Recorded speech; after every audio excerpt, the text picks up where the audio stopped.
This is weird. The Rangers are playing a game today in hot weather, something they don't do very much anymore.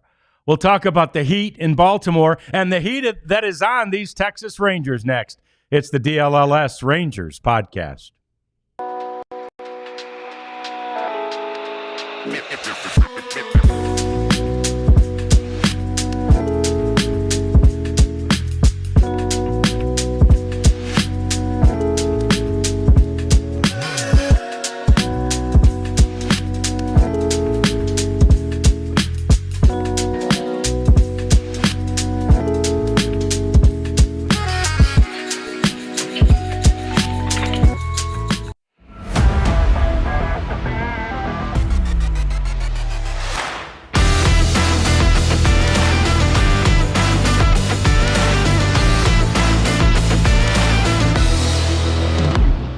On the right path, and the question has already appeared, are they on the right path? I believe they are. They're on a better path. Let's see if it's the right one. Often there are many paths from which to choose. The Rangers have selected one. Let's see if it is the right one for the rest of this season. Hi there. Welcome into the DLLS Sports Studios. Welcome to the DLLS Rangers podcast. John Radigan here in studio. Jeff Wilson has taken a very circuitous path to Baltimore. Like things never go as they're supposed to when you travel. But Jeff, by God, you got there. I made it. And, that's all that matters. And we're here, and it is hot. I can confirm it is hot. So you're right off the top there.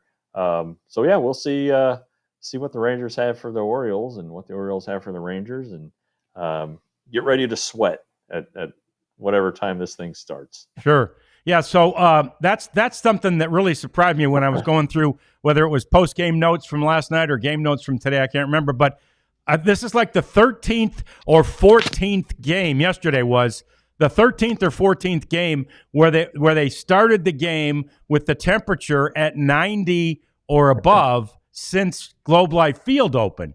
That really surprises me that it's that few. I mean, we're only talking, less than 5 a year. Yeah, you're right. And, it doesn't get that hot in Anaheim. Occasionally it'll get a little warm there. Same thing with Dodger Stadium, but how often do the Rangers play there? Arizona's indoors. Tampa used to be indoors. So Houston's indoors. So they're your hot spots, I guess, if you want to go around the league. Baltimore, though, is one of them. And if you catch it in anywhere from June to August, you're in trouble. And the Rangers have caught it at a bad time. It's steamy. But that you think it's surprising, and maybe it is. But I haven't looked at the schedule of the past 5 seasons. But you're not going to get a lot of 90-degree days in Detroit or Minnesota. Right. Just depending on where they've landed on the schedule. Yeah, and the truth is, when you think about it, the hottest places that people play, other than what, Texas, of course, was always right at the top of the list, but you've got Kansas City and St. Louis in the summer. Well, the chances of the Rangers, the Rangers play in Kansas City every year, but not necessarily every year in the summer. Now, a couple of the hottest games I've ever been a part of were in Kansas City.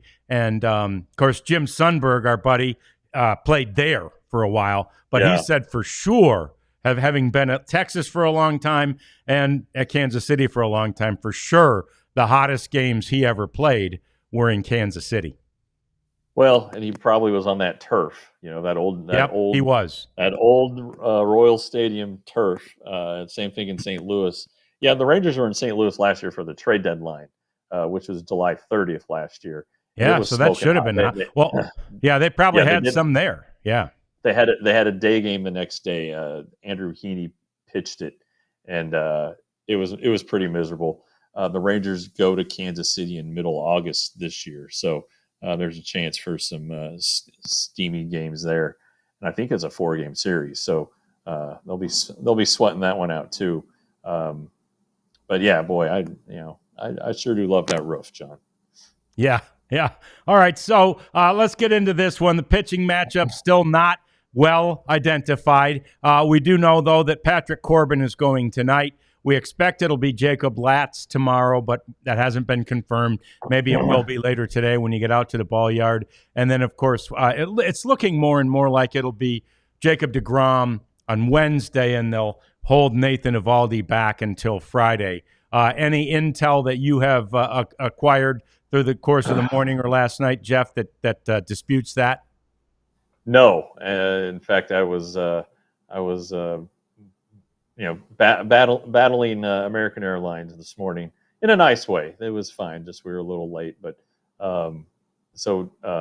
nothing returned text wise. Of course, I was up so early that I didn't want to text anybody who was on anybody. I don't want to wake anybody up with one of my text messages. I want them to like me, not hate me. But all those things make sense, and that seems to be what has been generally reported. Or at least intimated, and that's fine. It makes sense to give Evo extra time. If he threw Saturday, he doesn't need to. You don't need to rush him back. Let him get his rest. Let deGrom, who again never seems to labor out there. He'll be okay. He's a big boy. He'll be okay if he has to pitch on only 4 days rest. So everything's going to be fine. And he's going to give the Rangers a chance to win. I mean, not that these other guys necessarily won't, but they're going to show up Wednesday, and they'll be like, all right, even if they lose the first two or split the first two, they'll be like, we have a hell of a chance to win this game today. Yeah, it's definitely something to know you have on the horizon. It definitely helps. So Adolis Garcia has been really so good since. And actually, before I get to Adolis, Mist is in there saying, Corbin, then who? Yeah, Jacob Latz, who, the lefty who had a really good, basically 6-inning outing the other day, Jeff. They used an opener, and then he didn't start, so he didn't start the game, but then he basically got a quality start. Yeah, this is going to be, it's not a permanent thing. This is the alternative to a bullpen game, and they're going to feel good knowing that they got Jake Latz. He could probably go 100 pitches. That he got over 80 last time, and the old spring training thing is you increase by 15 every time. He could give him 7. Honestly, I mean, he's going to have to pitch his tail off. It's something and this is only going to be his second major league start where he's an actual starter. He started the other day in Washington, and I think the Rangers were pleasantly surprised that he went into the 4th inning. His MLB debut in 21 was as a starter during a COVID outbreak, and kind of a emergency duty, but he did it. But this is something he's done a lot in his career, and he has the starter's mindset. He said the other night after he threw the 5 2/3 against the Royals that he's always started, and this is what he wants to do. So it's not like they're forcing him into something he doesn't want to do. He's going to take this head on. He's going to grab the bull by the horns, proverbially, if you will, and maybe the rest of the way he's a spot starter. Maybe it just gives them another opportunity to avoid a bullpen game, and by it turns out Nathan Eovaldi some extra rest here. So good for him, and based on his body of work here lately, everybody should be okay with Jacob Latz going out there and starting the game. Yeah, no doubt about it, especially based on that last performance. Of course, you're only as good as your next one, but for him, it appears the next one will be tomorrow. And so we get, a chance to gauge it right away. And you got to like the two guys that surround that start. Corbin's been so good, way better than expected. And Jacob deGrom is Jacob deGrom. Now, Ryan is in today for Cat, although she was doing a little troubleshooting with this too, Jeff. But Ryan made a real nice graphic about this Adolis Garcia resurgence, right? And the numbers were abysmal before the 5-day break. And this is the 17 games since the 5-day break, and look at the average. It's over 300. I mean, he was sneaking, barely getting over 200 prior. On base percentage is great. Slugging at a 500 rate, and these are big. That K rate is down from 26%, and that chase rate is down from 39%. And so amazing changes to not only, Jeff, the results and what he's accomplishing and hitting the ball, but clearly an amazing turnaround in approach.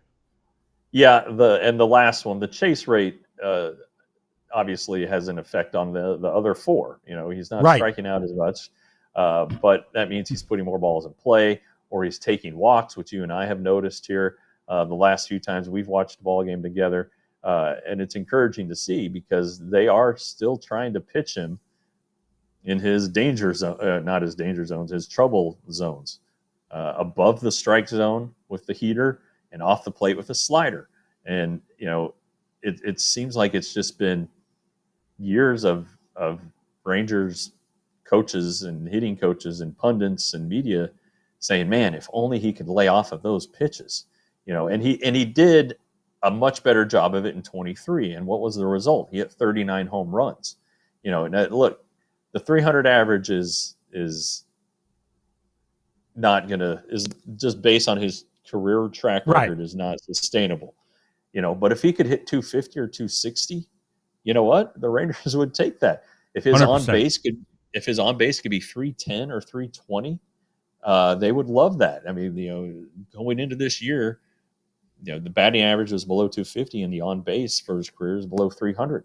So, and like Brett Boone said, you're not going to take a guy who is a 150 strikeout guy and suddenly make him a 100 strikeout guy or a 75 strikeout guy. But you can make him a 135 strikeout guy maybe, and a guy who's a 50-watt guy, instead of turning him into a 100-watt guy, make him a 60-watt guy. Right. You'll take that. That's just more opportunities, more times on base, more balls put in play, more, maybe even one of those productive outs thrown in there, and so this is good. This is extremely good. It indicates that Adolis got the message, whatever that message was, however sternly it was directed, whether it looked toward his future next year. Remember, he is still under club control, but it'd be hard to pay a guy hitting 220 with no power and a guy who doesn't walk and strikes out a lot, $12 million. It'd be really hard. So now the hope becomes that the mental break that Adolis received is taken in the similar fashion by Josh Young, and maybe who knows who would get one next. So far, the results have been kind of mixed for Josh Young. I also, I didn't have the opportunity to talk to Adolis when he returned from the mental break, as it were. But we did talk to Josh after he returned. And he didn't seem too happy that he was given it. Right.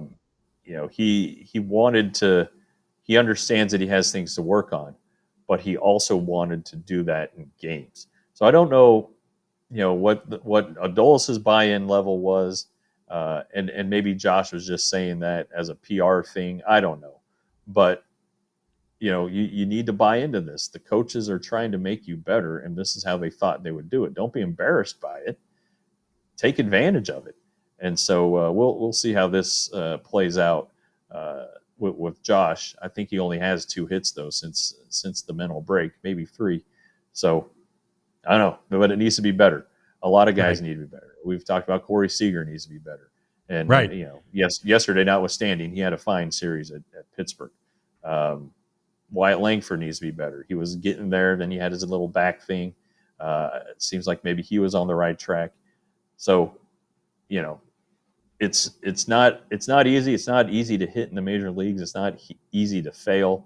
But if this is what the coaches in the front office think is the best for you to take a mental break, take advantage of it. And Adolis has done that.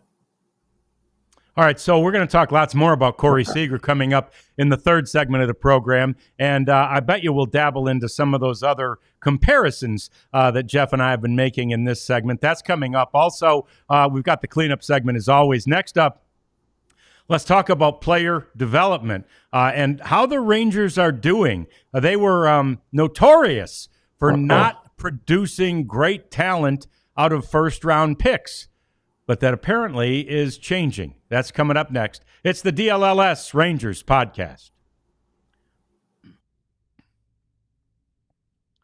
Let's talk about some of our favorite friends here, Jeff. I'll do this one. It's game time, and my friend Nicole, love Nicole, and love the fact that she sends me all of the notices that say who's coming, where, and when. Of course, right now you can buy Rangers tickets because you've got that coming up. But who was the one she sent me? I was so surprised to see about. It is Stick Man, I think. Hang on, here it is. Stick Figure. Not familiar with the work of Stick Figure, but Stick Figure is going to Dos Equis this Friday. You could also get tickets to Subtronics, and this would be one of my favorites on the entire list today. At Billy Bob's, Texas on Friday, June 27th, Robert Earl Keen. What a great show that would be, especially at Billy Bob's. Go to GameTime.com. They'll show you exactly where your seat would be when you purchase it. They're so light on the fees. They got a price guarantee. If something happens to the show, they'll refund your money. So Robert Earl Keen's old. If he gets sick, don't worry. They're going to take care of you. So Game Time is, to us, the best secondary ticket market app out there. And, of course, you can always buy sports tickets on there as well. But do what we have done. I have utilized Game Time myself, and I'm telling you, it's worth every penny. And, in fact, I don't know if I still get my 20% off or $20 off. I forgot to get the $20 off because the ticket price was so good, I didn't even think about it. But I still need to see if I can claim my $20 off, and you do too. At GameTime.com using the code DLLS. The other one is my favorite shades, which is to say Shady Rays. Told you yesterday, they gave us a pair that, to help so that we know what to talk about. And I liked them so much, I bought a pair. And I promise you, I'm a bit of a sunglass guy, so I'll get more. And I don't know that I'll ever buy another kind of sunglasses than Shady Rays. They're as good as any of the big, expensive ones, and they have so much more to offer, including almost indestructibility. And then if you do something really heinous to break them, you send them back in and they'll fix them if it's possible. And if it's not, they'll replace them. And here's the amazing one. If you lose them, they're going to replace them. So if, like I did one time when we went to, 30A over there in the Destin area, first time in the water, wave knocks off my glasses and the undertow takes them out, they're gone. That happens to you, get them replaced. Shady Rays, 35% off, shadyrays.com, code DLLS. Okay, we continue to talk about this 3-game series in Baltimore. And, of course, this is a series of 9 out of 12 games, Jeff, where the Rangers are playing against teams that are in last place in their division. The other one, of course, is a second-place team, the Seattle Mariners, who I think are 10-25 or something in their last 35.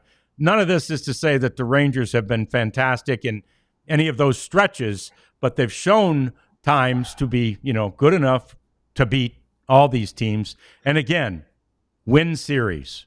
Just keep winning series. That's how you make up ground. Yeah, and the Orioles have been playing better of late. They're in last place of a pretty good division.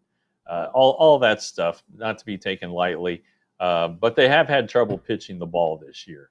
There's just no way around it. They're struggling on the mound. They've had some injuries, pitching wise. Their bullpen hasn't been very good. Not to say that they don't have good guys in there. They just haven't been very good. And then you look at the offense, also disappointing. But some names, some young names, some hotshot guys. Adley Rutschman, the catcher, he's on the injured list and is going to be out till the All-Star break. But there's still Jackson Holiday, and there's Gunnar Henderson, and there are tons of prospects still coming, and there's Cedric Mullins and Ryan Mountcastle, guys who've been on the team for a while. So you know the names, and you know that they're capable. Just like you know the names on the Rangers and know that they're capable. So the Orioles have scored more than the Rangers this season. Then again, most teams have. They've given up far more runs than the Rangers, and a lot of teams have. So it's kind of like they're, I don't know, I don't want to say they're opposites because they aren't. There's not a huge difference offensively between the teams, but on the mound there sure is. And again, and the Rangers are cleaning it up defensively. We talked about it a little bit last night. They are playing really, really well on defense. So and that helps those pitchers out a lot. Yeah, and so you bring up all those names of all those young, sort of expected to be studs with long careers in that Orioles organization, and it leads beautifully into this other graphic that Ryan made for us today, which shows the Rangers' last 6 first-round draft picks all on the active roster as of yesterday, and I assuming no roster moves today. They'll be on there again today. And you look at that and you think, well, that is remarkably better drafting than, and that, if I'm not mistaken, Jeff, wasn't it just the year before that in 2017 that Cole Reagans was taken first? I don't remember if he was 16 or 17, but your point's well taken. Bubba Thompson was in there somewhere. I think he was 17. Oh, yeah. Reagan's 16. Cole Reagans is a hell of a pitcher. Yeah. he's injured right now, but he's still good. So kind of hats off to the Rangers maligned amateur scouting department. Now I think one thing to note though on that list is that the only high schooler was Cole Winn. The Rangers took a shift. They definitely shifted away from the prep bat and the risk that comes with that. Not that there's not risk with college players, because there is. Dylan Tate, the abysmal 2014 pick. How about that kind of tells you the risk involved there. But these are solid guys. They were star players in college. And then, to get Wyatt Langford, who was a college superstar, Josh Young was too. All those guys were. So it's hard to miss, and you can't miss. And that's the concern, the lingering concern with Leiter and Rocker is, boy, you've got to hit with those two guys. You take pitchers that high in the draft, 2 and 3 overall. You need them to be in your rotation, and I think there's some that plays to some degree of their hesitance, the club's hesitance to make them relievers. You don't want them to be relievers. You don't want Cole Winn to be a reliever, honestly. And Chris Young, when I spoke to him the other day about Cole Winn, they're open to him starting again because he does have the pitch mix. But I guess getting value out of him as a reliever is better than nothing. But you really want those pitchers, especially, to be starters and to hit and to be in your rotation for a long time. But that's a good. What's happened here is a good thing, And Malcolm Moore is playing games again. The first round pick last year from a college catcher. Catchers take a little while longer. Plus, he broke his hand, so he's been in Arizona rehabbing. Probably about to rejoin. He was in Hub City, about to rejoin them. And the at bats he's missed so far this year. The Rangers, if they choose, can send him to the fall league to make up those. But it's you're kind of taking away some of the risk by taking these college players. But considering where the Rangers have drafted lately, also at the top of the draft, with the exception of Malcolm Moore, down there at 30th because they won the World Series. Some pretty solid players. I think the Rangers draft 12th this year, if I'm not mistaken. The draft's a month away, so there'll be some mock drafts out there. There already have been. A lot of them have the Rangers taking prep players. And I'm like, pay attention, guys. Pay attention. But it wouldn't be a bad thing to take a prep player this year. Sure. And, that I would guess there probably hasn't been very many times in Rangers history that they had 6. Actually, if you count Luke Jackson, Jeff, who they took in the first round of 2010, they've got 7 guys they drafted in the first round on the active roster right now. And I would venture a guess that may be the only time that's ever happened in the 50-something years of this franchise being here. Yeah, I was thinking about TR when he joined us a week ago. He was talking about Bobby Witt and Kevin Brown, who I think were taken 3 and 4 in successive drafts. And I would have to go back and look at I'm not familiar with the drafts of the 80s. But Odeby McDowell, was he a first round pick? Maybe he was on that team. So there might have been a stretch in the late 80s, early 90s where they might have had a bunch of first rounders. But then, they started going into the international their international signings where they had Sierra and Pudge and Juan Gonzalez and were hitting home runs internationally. So, but yeah, this is a good thing. This is good for Kip Bagg and his group. Chris Young was, heavily involved in the selections of Leiter and Rocker. I think Wyatt Langford was a no-brainer for these guys.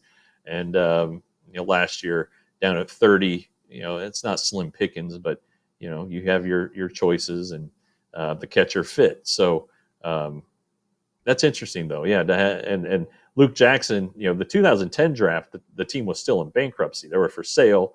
They're going through the bankruptcy. And the Rangers had 2 first-round pick, like in the first round. Luke was a compensation pick, I believe, or supplemental. He was in the 30s or 40s. They had 2 guys, I think 15 and 22. The catcher, Deglin, or maybe it was 18. He was from Canada. He was the second one picked. And the first guy, his name, I can see his face. His name's escaping me. So maybe Leon will jump in with it. And he just never panned out. But they were high school guys. They were cheap signs because they were, being limited by Major League Baseball and how much they could spend. And then 2009, of course, was the disaster with Matt Perk, who had come to an agreement with Nolan Ryan for $6 million. It was below slot, and then the commissioner wouldn't let them sign him for that money. They could only offer him 4, and Perk turned it down. Went to TCU, took TCU to the College World Series as a freshman, and then kind of had some arm troubles.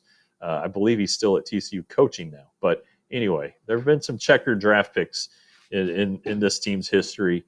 And, Casey Kiker, what a disaster that pick was, and they did fine with Justin Smoke in 08.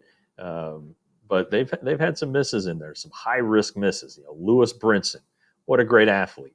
Played in the majors, just not for the Rangers. Joey Gallo, like Jackson, was a supplemental pick. I think 38th, 39th overall, somewhere in there. Just some misses, but they've done what they can, and they've done a better job. Definitely a shift in philosophy, and but the results are on the roster. That's 25% of your roster right there. Yeah, Jake Skoll, by the way. Jake Skoll. Yeah, that was Jake one. Skoll's your guy. 15th overall pick in 2010, and you're right. Boy, he disappeared from the landscape, didn't he? Last time I saw him, he was playing for the Savannah Bananas. Oh, good for him. Yeah. making a lot of money and having fun playing baseball. So good for him. More coming up as we continue to get you ready for a series in Baltimore. Jeff's there. He is our man on the spot. We'll be talking next about the process. It's ongoing. It seems like it's working, but the process of fixing Corey Seager and how it relates to the rest of the offense. That's next as we continue with the DLLS Rangers podcast. But Bud Light, man, oh man, on a hot day like today is in Texas, although I heard somebody talking on the radio about how hot it is everywhere in the country right now, and I'm like, this is about normal for us, but it's hot, and there's nothing that tastes better than a nice cold Bud Light when you're hot like that. So refreshing, so drinkable. So tasty. Tastes like candy to me. Hopefully, I don't get addicted to it or anything like that. But it's great. It's fantastic. You should definitely get yourself some Bud Light. Cool off on a hot summer day. Only the best of ingredients for the Anheuser-Busch products. They're made with basically 4 main ingredients. They always have been. They always will be. And so we encourage you to get yourself some Bud Light. And if you do that, we ask you always, as always, to please drink responsibly. Anheuser-Busch, St. Louis, Missouri, a proud sponsor of our DLLS Rangers podcast. Also, want to tell you about Rugged Road. Where would you put those Bud Lights on such a hot day? Simple. You could put them in your Rugged Road cooler for a full week, because that's how long your Rugged Road cooler would keep the ice and the beer cold in your Rugged Road cooler. They're so well made. The construction is fantastic. It's just a really next level cooler, because with all that great construction and all that great design, it is easy. It is lightweight. You can carry it. You don't need to worry about wheels, because it's light. Also, so light, I guess, that it floats. Even with ice and beer in it, what a great way to float down the river if that's what you've got on the plans for sometime this summer. Or if you take it fishing, get on out there and do some fishing in a river. You got the cooler sort of tethered to you right there, right next to you, and you can have a cold one right out of your Rugged Road. So ruggedroad.com, code DLLS, and get 10% off your Rugged Road cooler.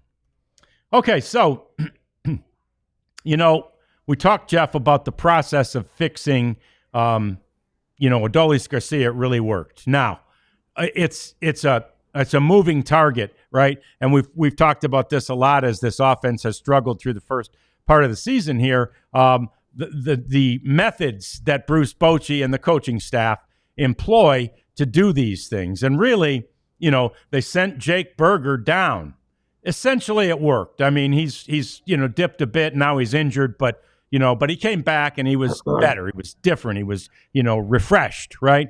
They've used different techniques for different guys. Of course, the most drastic was probably the one with Adolis, where he was just sitting, just out there resetting. But we talked about that in the first segment. That one has worked. That is not a method that will be used on Corey Seager. And Boach was asked about it recently, and he said, "Look, Corey has missed enough time.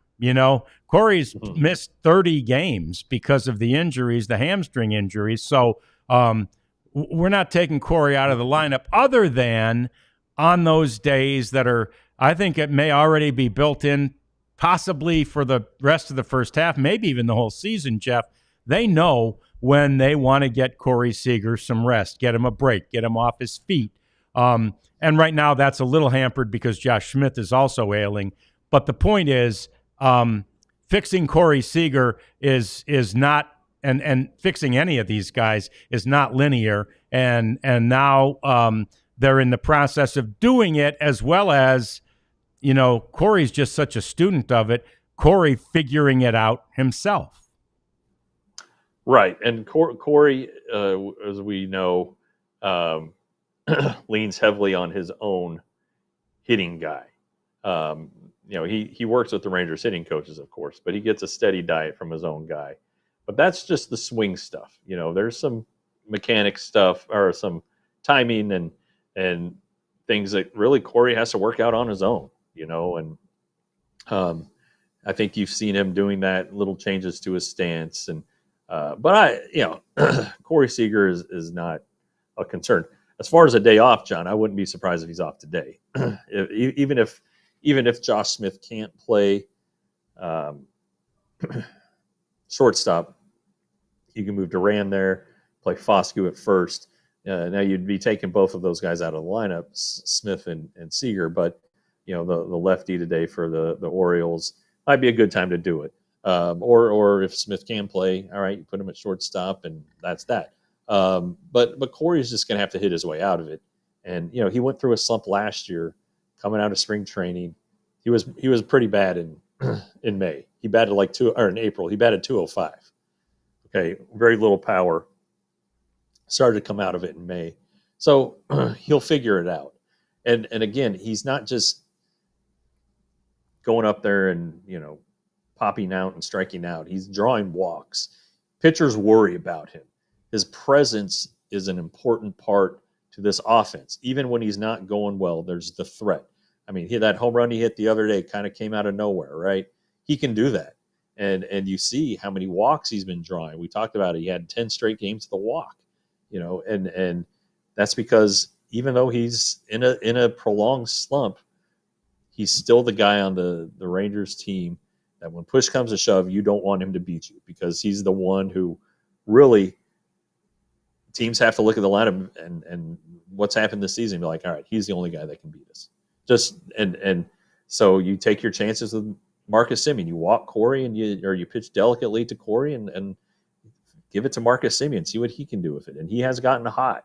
All right, so maybe that, in theory, that should be giving Corey more opportunities. And he's gotten them, he just hasn't come through. But I get the numbers say, yeah, Corey Seager's not doing great. But the last person I think anybody is worried about is Corey Seager. He's going to be fine. Yeah, and he had that stretch in there of 10 straight games where he drew a walk, which was the most since way back in 2000 or 1999, maybe way back then. But anyway, it was the longest streak by a Ranger. But the reality is, so I asked Boach about that when I was out there one day, and I said, does that show any difference in Corey as far as it pertains to, man, I'm not getting on base with the hits right now. I'm just going to try to be more selective. And Boach said, not really. It basically just shows they don't want to pitch to him. He might have even used the word they're scared, which is, probably a pretty good place for them to be. Now, as other people, as you mentioned, other people are starting to pick up their slack. You're not going to have a choice but to have to throw some good pitches to Corey Seager. Right. And he, what's the saying? It just takes one pitcher, the right pitch. Sometimes it's a blooper, sometimes an infield hit. Doesn't always have to be a 110 mile per hour, 400-foot home run that gets a guy unlocked. But I just can't imagine that this persists. And you can go back to his first year with the team. He batted under 250. That was the last year, though, when infielders were allowed to shift dramatically. So, he was getting thrown out on ground balls from right field. Basically, it was the second baseman fielding him in shallow right field. I just can't. Again, I can't get behind this movement that Corey Seager is the problem with the offense, or that this. I understand that it helps significantly when he is in there producing, of course, but it's not a problem. It's not a long-term problem. How about that? It's going to be a short-term issue that could be fixed as soon as tonight or his next game. It really could be. It's that he's that good, and once he finds his timing, watch out. Yeah, and that's the thing. You're right. He isn't the problem. The problems with the offense are so much bigger than him. But that said, when he is right, when he does start really cranking, I think he has an exponentially positive effect on the offense, right? I basically, I guess what we're saying is his struggles right now aren't necessarily exponentially negative, but I do think he has an exponentially positive effect on the offense. Sure, and him being in the lineup again is a positive influence, because what we talked about, guys don't want to make a mistake to him. They'd rather face somebody else. Now left-handers are a little different. They probably feel like they have a better chance against him. But I just, we saw all that he could do. 23, missing all that time with the injury and coming back and still, hitting 33 home runs and leading the league in doubles in basically 115, 116 games. Just, the things that he can do are phenomenal. And, the Rangers knew that. They sought it out. They paid him a bundle of money for it. And it's going to happen this year. It's just not happening right now. Yeah, a couple of things in the chat. Benny wondering, what do we think the cutoff in number of games behind in the wild card is for the Rangers to determine whether they're buyers or sellers at the trade deadline? I don't know, Jeff, that it's as simple as a number of games behind, right? I think Chris Young and Ross Fenstermaker and that entire baseball operations team takes so much into account. As they did last year. I mean, we need only look back as far as last year when it appeared that they were definitely on the path to maybe being sellers, and then they had a nice surge right there before the not the All-Star break, but rather before the trade deadline, and suddenly they weren't sellers. Yeah, they were 7 games out of the wild card last year, 4.5 in the division. They were 4 games under 500 at the trade deadline last year. So that, if that's the barometer, you got to see. It's like, all right, how many teams are between the Rangers and the wild card spots? It's like, all right, you may be 5 games out, but if there's 6 teams ahead of you, well, that's going to make it kind of hard. I think that ultimately, Chris Young is going to be stubborn on this. I think he has to believe, we talked about it last night, that the team that he has assembled is going to be good. And so last year, there were 4 teams ahead of the Rangers in the wild card standings. I'm sorry, 3 teams. There were 2 teams ahead of them in the West. So, I mean, they kind of had 2 pathways to get there. So they have to stay close in both, but also not have like a pile of teams between them. Right now, the Rangers are 2 games out in the wild card. Okay, they're tied with Kansas City, so really there's 1 team, the Red Sox, ahead of them. In the division, we know where they are, but it's not a runaway. The Astros are only up 5 games. The Rangers are 7 back right now. You can make that up pretty quickly. Remember, the series against the Mariners coming up next weekend at home, and then the Rangers close out the first half with 3 games at Houston. So there are opportunities to head to head to make a dent in the West standings. Also, opportunities to fall further behind. But the point being, there's still a lot of time here for the Rangers to decide. But to answer Benny's question, if you're using recent history as a track record, well, I would say 7 games in the wild card. And let's say 5 games in the division. But if the Rangers are in 3rd place as they are now, and there's only they only have to pass 1 team to ultimately catch the division leaders, I think that they still would take a shot at it. So I think it's going to take just an absolute bottom falling out for this team to sell at the deadline. Doesn't necessarily mean they're going to be buyers, but they would have to go, I don't know how many games are left until the deadline. Let's say there's 30. If they go 10-20, all right, then you might see a sale. But if they're, if they're 15-15 or, 14-16 or 16-14, kind of status quo, and nobody else in the division is going crazy or the wild card's going crazy, the Rangers are probably gonna add. Yeah.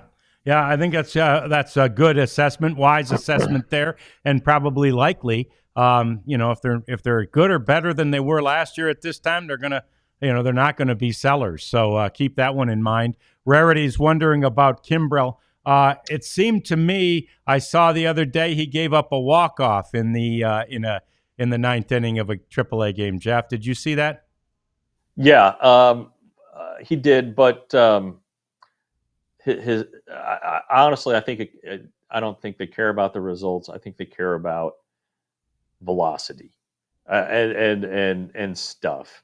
And his velocity in that outing, his heater was up to I think it was 94 where he topped out, which was 2 miles per hour more or 1.5 miles per hour more than he did in his previous outing where he struck out the side. So if he continues to build on the velocity, then I think that really helps him, helps his chances. Ethan was in the chat yesterday, and he's listening. Hello, Ethan. he was like, "What's going on? Why aren't they calling up Kimbrel? He's a Hall of Famer." He's not a Hall of Famer right now, right? If this was Craig Kimbrel with his Hall of Fame stuff, he wouldn't have been a free agent in the first place for the Rangers to go out and sign to a minor league deal.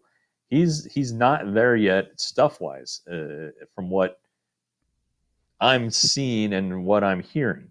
And now if he continues to build the arm strength, 94 is not bad. If he can maintain that, if he can sit at that, then you could see Craig Kimbrel.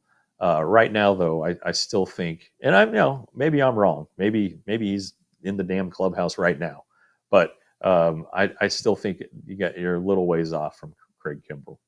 Yeah, I think so too. All right, so we got more coming up. It's our cleanup segment as we talk about so many different things going on in the world of baseball, including checking in on a former Ranger home run derby winning former Ranger. It's coming up next. It's the DLLS Rangers podcast, where we encourage you almost every day to become a diehard. And guess what? We got a special sale. We got the summer sale, $36 to become a diehard. Scan that QR code right now. You're going to get it for $3 per month. Once again, we've done this type of a sale before, and that means you get a $35 T-shirt for free. You get the $36 deal. You're basically becoming a diehard for $1.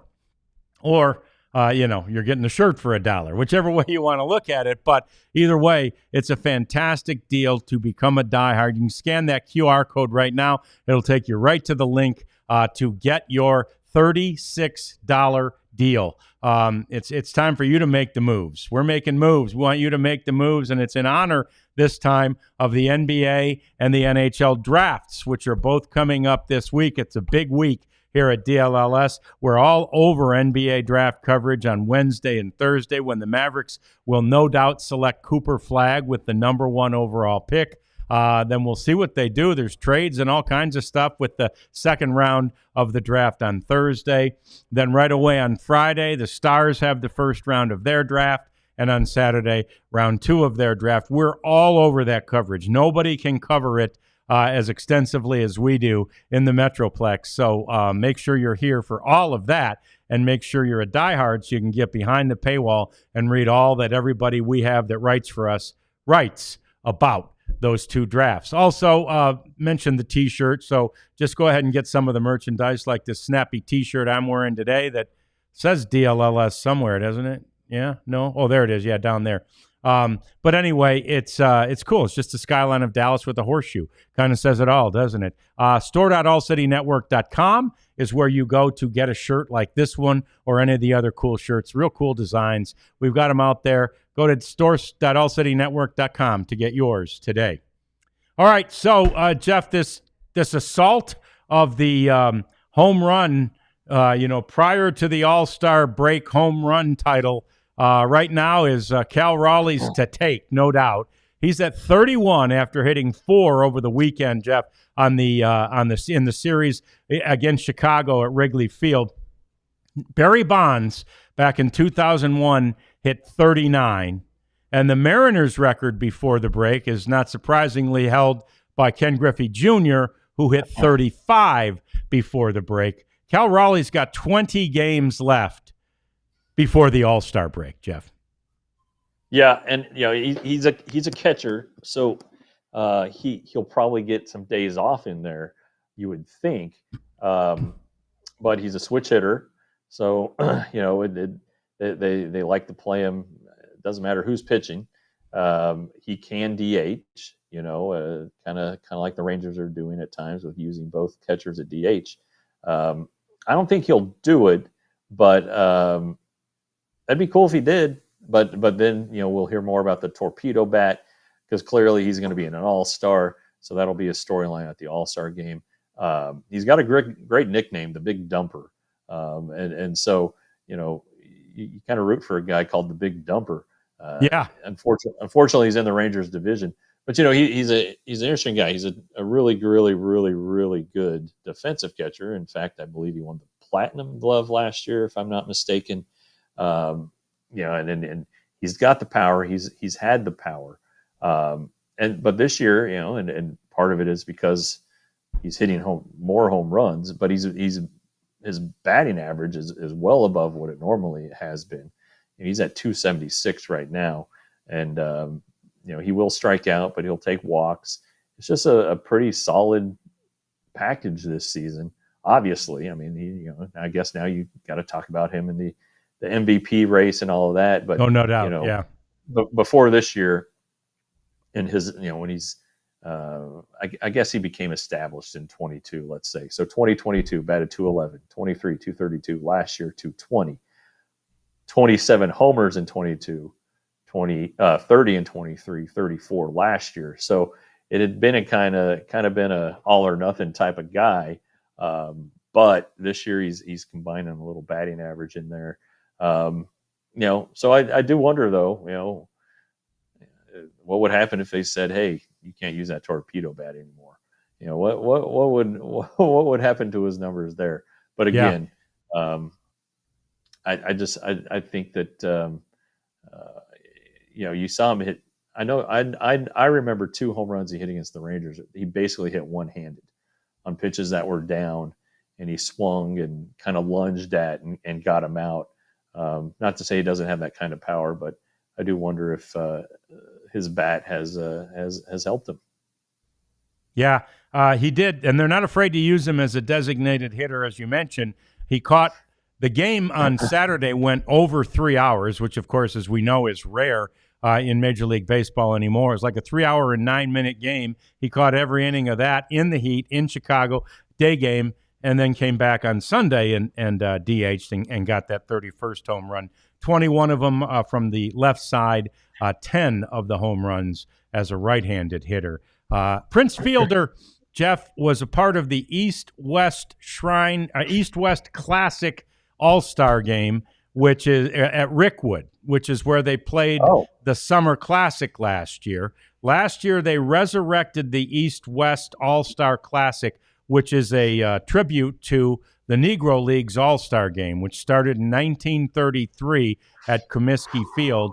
And CC Sabathia spearheaded keeping this thing going. He said, not only did we last year they played that at the Doubleday Field in Cooperstown, where I saw the Rangers play one time, and Juan Gonzalez famously didn't play because he didn't like the pants that they had for him. But anyway,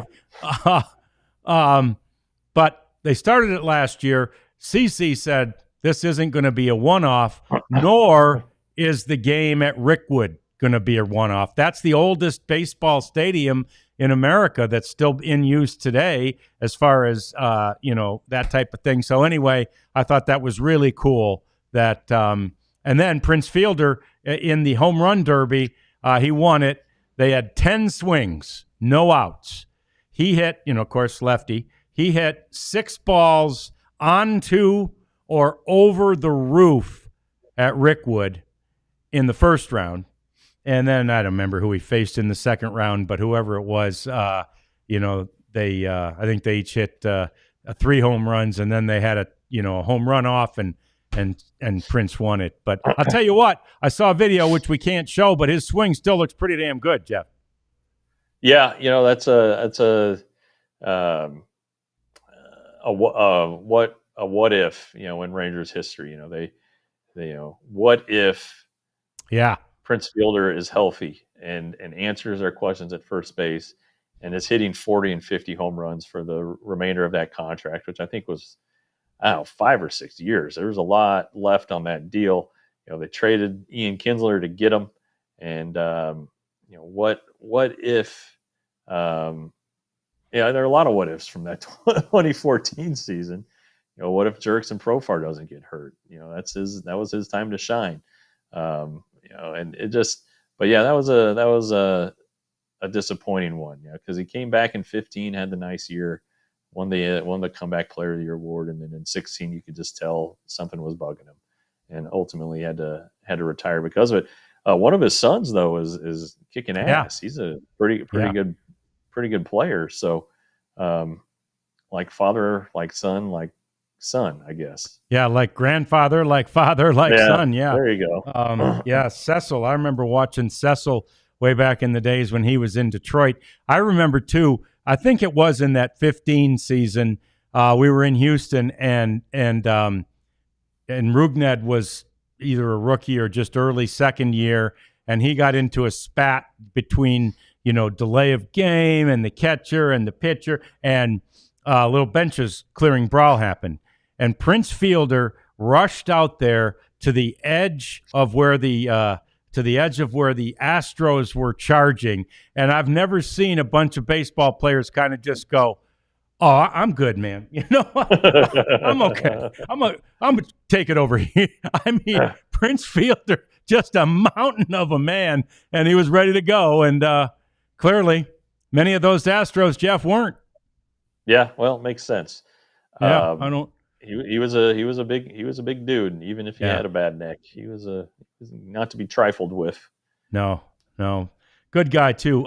So anyway, happy things for him. And speaking of Ian Kinsler, and speaking of happy, Jeff, today's happy 43rd birthday to Ian Kinsler. Man, Rangers Hall of Famer. He went on to Detroit, became a beloved teammate. It was always his a knock against him that he wasn't a good teammate because of that Sports Illustrated article in which he kind of talked about not wanting to help Jerks and Profar. It's pretty funny. If you just had to do just a little reporting, you could ask Jerks and Profar if Ian Kinsler is a good teammate, and Jerks was like, "He's unbelievable. He helps me all the time." And in Detroit, they absolutely loved him the way he played, and so rather than just take a narrative, go ahead and do a little reporting on it, guys. Yeah. A couple things have come out here in the last few minutes.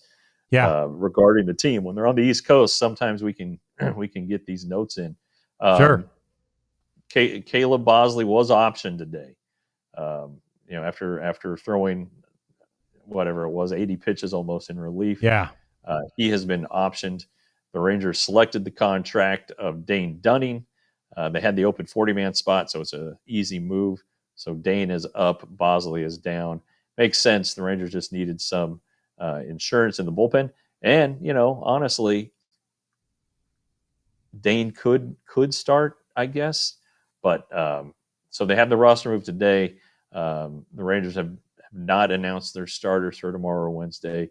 The Orioles, though, did announce that Charlie Morton will start tomorrow, which was kind of expected. So a little bit more of the pitching puzzles coming together for this series. Yeah, that's good. That's great. Great intel. Glad to hear that and see that. And always happy for Dane and hope that maybe this time his stay up here is a little bit longer. But we'll see. We'll see how that all goes. One other note in the cleanup segment here is that Kirk Gibson, Jeff, is going to receive the third annual Fred Valentine Award from the Major League Baseball Players Association. Valentine, of course, honored for being, such a great community guy. And Kirk Gibson, who, of course, is battling Parkinson's disease, wins the award for all the money and the awareness that he has raised for Parkinson's disease, not only in the Detroit area, but, Jeff, all over baseball. Kirk has had to bow out of his duties as part of the Tigers broadcast, because the effects of the Parkinson's have advanced to a state that, it's just not possible for him to do it. So anyway, that's I love that the MLBPA implemented this award. It's a lifetime achievement award to those guys who are out there, and there's so many of them, Jeff, who are out there doing really good things in the community. Yeah, and of course, I first remember Gibson from the '84 Tigers team. I guess that '84 is probably when I started dialing in on sports, and he hit the big home run for the Dodgers in '88, and always seemed like a rough, hard-nosed guy, played through pain. So that's and it's unfortunate whenever anybody is afflicted with any kind of disease, and it's what you do with it. And so he's using his platform the right way. So hats off to Kirk Gibson. And yeah, I've always been a big fan. I'll tell some of the Gibby stories from my my days in Detroit at some point on this show. They're fun. Anyway, for now, though, that's it. Jeff's got to get to the ballpark. Heck, there's all kinds of stuff happening out there, so he's headed that way. We'll be by the channel tonight to watch the Rangers against the Baltimore Orioles, and we'll be back again tomorrow at 1 o'clock when we bring you another edition of the DLLS Rangers podcast. We all silly like the mayor.